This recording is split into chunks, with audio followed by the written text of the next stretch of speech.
जय हिंद साथियों, आज हम लोग क्लास 10th के इतिहास का प्रथम चैप्टर का अध्ययन करने जा रहे हैं, जो कि इतिहास का चैप्टर 1 है, यूरोप में राष्ट्रवाद। यूरोप में राष्ट्रवाद। सबसे पहले उस चैप्टर को जानने से पहले हम लोग जानेंगे कि इतिहास क्या है, इतिहास के पिता कौन है, इतिहास कैसे बनता है। ठीक है, तो आइए। इतिहास, हिस्ट्री ग्रीक शब्द हिस्टोरिया से लिया गया है, जिसका अर्थ होता है पूछताछ या वास्तविक रूप से घटित होने वाला घटना। जो भी घटना घट चुकी है उसको फिर से उजागर करना ही क्या कहलाता है? इतिहास। उसको फिर से उजागर करना ही क्या कहलाता है? इतिहास। इतिहास के पिता हेरोडोटस को माना जाता है, क्योंकि सबसे पहले हेरोडोटस ने ही इतिहास के बारे में पूरी दुनिया को बताया था। पूरी दुनिया को बताया था। देखिए, इतिहास, इतिहास किसे कहते हैं? अतीत का अध्ययन करना इतिहास कहलाता है। अतीत का अध्ययन करना ही क्या कहलाते हैं? इतिहास। मतलब जो भी घटना बीत चुकी है उस घटना को फिर से अध्ययन करने को ही हम क्या कहते हैं? इतिहास। अथवा तथ्यों और प्रमाणों के आधार पर इतिहासकारों द्वारा घटित हुई घटना को फिर से उजागर करना इतिहास कहलाता है। जो भी घटना घट चुकी है उसे उसका तथ्यों और प्रमाणों के आधार पर फिर से उजागर करना ही क्या कहलाता है? इतिहास। क्या कहलाता है? इतिहास। इतिहास का पिता हेरोडोटस को बोला जाता है। उन्होंने ही सर्वप्रथम हिस्ट्री के बारे में सबसे पहले दुनिया को बताया था। हेरोडोटस ने ही सबसे पहले इतिहास के बारे में पूरी दुनिया को बताया था। अब आइए, यहाँ से हमारा चैप्टर शुरू होता है यूरोप में राष्ट्रवाद। यूरोप में राष्ट्रवाद। राष्ट्रवाद क्या है इसके बारे में हम लोग जानेंगे। आइए, राष्ट्रवाद क्या है? राष्ट्रवाद एक ऐसी भावना है जो किसी विशेष भौगोलिक, सांस्कृतिक अथवा सामाजिक क्षेत्र में रहने वाले लोगों में एकता का वाहक बनती है। राष्ट्रवाद कहलाती है। राष्ट्रवाद का उदय यूरोप में पुनर्जागरण के काल से ही हो चुका था। राष्ट्रवाद का उदय कब हो चुका था? यूरोप में पुनर्जागरण के काल से ही हो चुका था। यूरोप में पुनर्जागरण के बाद ही हो चुका था। अपने देश के प्रति प्रेम या लगाव को राष्ट्रवाद कहते हैं। राष्ट्रवाद किसे कहते हैं? अपने देश के प्रति जिस भी व्यक्ति में अपने देश के प्रति प्रेम या लगाव है उसे क्या कहते हैं? राष्ट्रवाद कहते हैं। जिस व्यक्ति में राष्ट्रवाद की भावना पनपती है उसे राष्ट्रवादी कहते हैं। जिस भी व्यक्ति के मन में अपने देश के प्रति राष्ट्रवाद की भावना पनपती है उसे क्या कहते हैं? राष्ट्रवादी कहते हैं। 1789 की फ्रांसीसी क्रांति के बाद राष्ट्रवाद उन्नत रूप से प्रकट हुई। 1789 का जब क्रांति हुआ उस टाइम राष्ट्रवाद और तेजी से क्या हो गया? बढ़ गया। और तेजी से क्या हो गया? बढ़ गया। 1789 ईस्वी के फ्रांस की क्रांति का मुख्य कारण क्या है? 1789 का फ्रांस के क्रांति का मुख्य कारण क्या था? 1789 ईस्वी के फ्रांस की क्रांति का मुख्य कारण राजनीतिक, आर्थिक, सामाजिक, बौद्धिक कारणों को माना जाता है। फ्रांस की क्रांति के समय निरंकुश शासक लुई 16वां था। इसके काल में भ्रष्टाचार का ज्यादा बोलबाला था। सभी प्रदेशों की आर्थिक स्थिति खराब थी, जबकि पादरी एवं कुलीन वर्ग की स्थिति अच्छी थी। इस क्रांति के मार्ग को वाल्टियर, रूसो तथा मॉन्स्क्यू ने आगे बढ़ाया। 1789 का मुख्य कारण यह था कि उस समय वहाँ का राजा कौन था? लुई 16वां, जो कि निरंकुशवादी था। उसके समय क्या हुआ कि वहाँ का पूरा स्थिति खराब हो गया। वहाँ के उस देश का पूरा स्थिति क्या हो गया?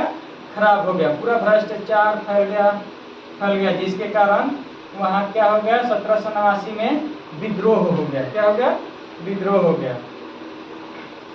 आगे देखिए, 1789 ईस्वी के फ्रांस की क्रांति के बाद किए गए मुख्य परिवर्तन या बदलाव को लिखे। 1789 के बाद क्या क्या परिवर्तन हुआ, क्या क्या बदलाव हुआ, अब उसके बारे में जानेंगे। 1789 ईस्वी के फ्रांस की क्रांति के बाद किए गए मुख्य परिवर्तन या बदलाव निम्नलिखित है। 1789 के बाद फ्रांस की क्रांति के बाद जब लुई 16वां वहाँ से हट गया तब वहाँ बहुत सारे बदलाव हुआ। देखिए, नेशनल असेंबली की स्थापना की गई, नए संविधान बनाया गया, सभी को समान अधिकार दिया गया, सामंती व्यवस्था को समाप्त कर दिया गया, आंतरिक आयात निर्यात कर को समाप्त कर दिया गया, फ्रेंच को राष्ट्रभाषा का दर्जा दिया गया, अपना एक अलग राष्ट्रगान बनाया गया। 1789 के जब फ्रांस की क्रांति समाप्त हो गया तब वहाँ पे बहुत सारी चीज में बदलाव हुआ और नए नए चीज क्या हुआ, लागू हुआ। सबसे पहले तो वहाँ अपना असेंबली संसद बनाया गया, उसके बाद नया संविधान बना, नया संविधान भी बना, सभी को समान अधिकार दिया गया। उसके समय सबको समान अधिकार नहीं था, समानती व्यवस्था को समाप्त कर दिया गया, आंतरिक आयात निर्यात, जो भी एक दूसरे राज्य या देश से आयात निर्यात तो होती थी उसमें क्या लगता था, कर लगता था, उसको भी समाप्त कर दिया गया। फ्रेंच को राष्ट्रभाषा का दर्जा दिया गया और अपना अलग एक क्या बनाया गया, राष्ट्रगान। उसके बाद अब नेपोलियन के बारे में हम लोग जानेंगे।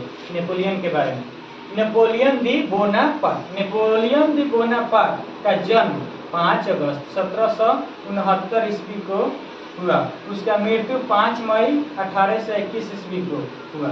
बचपन का नाम नेपोलियन दी बोनापार्ट था। नेपोलियन का बचपन का नाम क्या था, नेपोलियन दी बोनापार्ट, नेपोलियन दी बोनापार्ट। फ्रांस की क्रांति में सेनापति के रूप में काम कर रहा था। नेपोलियन दी बोनापार्ट कौन था, फ्रांस की क्रांति में किसके रूप में काम कर रहा था, सेनापति के रूप में काम कर रहा था। और इतिहास में नेपोलियन को विश्व के सबसे महान सेनापति में गिना जाता था। फ्रांस की क्रांति के समय वो क्या था, सेनापति, और सबसे महान सेनापति के रूप में उसे जाना जाता था। नेपोलियन दी बोनापार्ट 1789 ईस्वी में फ्रांस की राजनीति में प्रवेश किया। उसके बाद पहले सेनापति था, उसके बाद क्या किया, 1789 में फ्रांस की क्रांति में वो क्या किया, प्रवेश किया। 18 मई 1804 ईस्वी को वह सम्राट बन गया। 18 मई 1804 ईस्वी को नेपोलियन दी बोनापार्ट फ्रांस का क्या बन गया, सम्राट बन गया और अपना एक अलग कानून बनाया जिसे नेपोलियन संहिता के नाम से जाना जाता है। नेपोलियन ने एक अपना नया कानून बनाया जिसे किस नाम से जाना जाता है, नेपोलियन के नाम से, नेपोलियन संहिता के नाम से जाना जाता है। अगला क्वेश्चन देखिए, यूरोप में राष्ट्रवाद को फैलाने में नेपोलियन बोनापार्ट किस तरह सहायक हुआ। यूरोप में राष्ट्रवाद को फैलाने में नेपोलियन दी बोनापार्ट किस तरह सहायक हुआ। यह क्वेश्चन ऐसे भी पूछ सकता है कि यूरोप में राष्ट्रवाद के प्रसार में नेपोलियन बोनापार्ट के योगदानों की विवेचना करें। क्वेश्चन को तरह से पूछ सकता है। आइए इसका उत्तर जानते हैं। यूरोप में राष्ट्रवाद को फैलाने में नेपोलियन बोनापार्ट निम्नलिखित तरह से सहायक हुआ। सबसे पहले देखिए, नेपोलियन ने अपने द्वारा शासित क्षेत्रों में समान प्रशासनिक व्यवस्था लागू की। नेपोलियन का जो भी शासित क्षेत्र था उसमें समान प्रशासनिक व्यवस्था लागू की जिससे लोगों में भावनात्मक एकता आई और राष्ट्रवाद का क्या हुआ, उदय हुआ। सबके लिए कानून एक लागू किया। नेपोलियन ने अपने द्वारा शासित क्षेत्रों में समानता और बंधुत्व की भावना फैलाई जिससे लोगों में देश प्रेम की भावना जगी और राष्ट्रवाद को प्रोत्साहन मिला। नेपोलियन ने दूसरा बात क्या किया कि सबके लिए बंधुता की भावना मतलब भाईचारे की भावना फैलाया जिससे सब पूरे देशवासियों को क्या मिला, भावना की और राष्ट्रवाद को प्रोत्साहन मिला। अब आगे चलने से पहले सबसे पहले आप जानेंगे कि रूढ़िवादी की पुनर्स्थापना। रूढ़िवादी की पुनर्स्थापना, नेपोलियन के बाद रूढ़िवादी की पुनर्स्थापना। वाटरलू का युद्ध, सबसे पहले जानेंगे क्या, वाटरलू का युद्ध कब हुआ था और क्यों हुआ था। वाटरलू का युद्ध कब हुआ था और क्यों हुआ था। वाटरलू का युद्ध 18 जून 1815 ईस्वी में लड़ा गया था। वाटरलू का युद्ध कब लड़ा गया था, 18 जून 1815 ईस्वी में। नेपोलियन का ये अंतिम युद्ध था। नेपोलियन का वाटरलू का युद्ध नेपोलियन का अंतिम युद्ध था। इस युद्ध में एक तरफ फ्रांस था तो दूसरी दूसरी तरफ रूस, ब्रिटेन, पर्सा, ऑस्ट्रिया, हंगरी की सेना थी। इस युद्ध में हारने के बाद नेपोलियन ने आत्मसमर्पण कर दिया तथा उसे एक कैदी के रूप में सेंट हेलेना नामक टापू पर भेज दिया गया, जहां 52 वर्षों की आयु में 1821 ईस्वी में उसकी मृत्यु हो गई। नेपोलियन की 52 वर्ष की आयु में 1821 ईस्वी में क्या हो गया? मृत्यु हो गया, क्योंकि वह युद्ध हार चुका था। उसके बाद जानेंगे वियना सम्मेलन क्या है।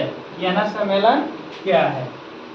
वियना सम्मेलन नेपोलियन बोनापार्ट 1804 से 1815 के पतन के बाद यूरोप के विजयी देशों ने ऑस्ट्रिया की राजधानी वियना में 1815 में एक सम्मेलन किया, जिसे वियना सम्मेलन कहा जाता है। वियना सम्मेलन की मेजबानी ऑस्ट्रिया के चांसलर मेटरनिक ने की थी। वियना सम्मेलन का मेजबानी किसने किया था? ऑस्ट्रिया के चांसलर मेटरनिक ने। कब हुआ था? 1815 में। 1815 में। वियना सम्मेलन का मुख्य उद्देश्य क्या था? वियना सम्मेलन का मुख्य उद्देश्य क्या था? वियना सम्मेलन के मुख्य उद्देश्य निम्न थे। नेपोलियन बोनापार्ट द्वारा अस्त व्यस्त कर दिया गया यूरोपीय मानचित्र को फिर से व्यवस्थित करना। जब नेपोलियन राज करता था तो उस समय क्या हुआ था? वहाँ क्या है, सारी व्यवस्था अस्त व्यस्त हो गया था, उसको फिर से सुटेबल तरीका से चलाना। नेपोलियन द्वारा यूरोप में फैलाई गई राष्ट्रवादी भावना को कुचलकर फिर से पुरानी व्यवस्था को लागू करना। नेपोलियन ने क्या किया था? राष्ट्रवादी भावना को उजागर कर दिया था।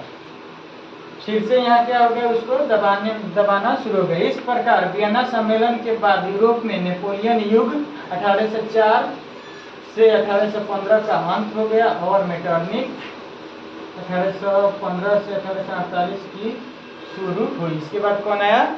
मेटरनिक। इसके बाद अगले वीडियो में जानेंगे।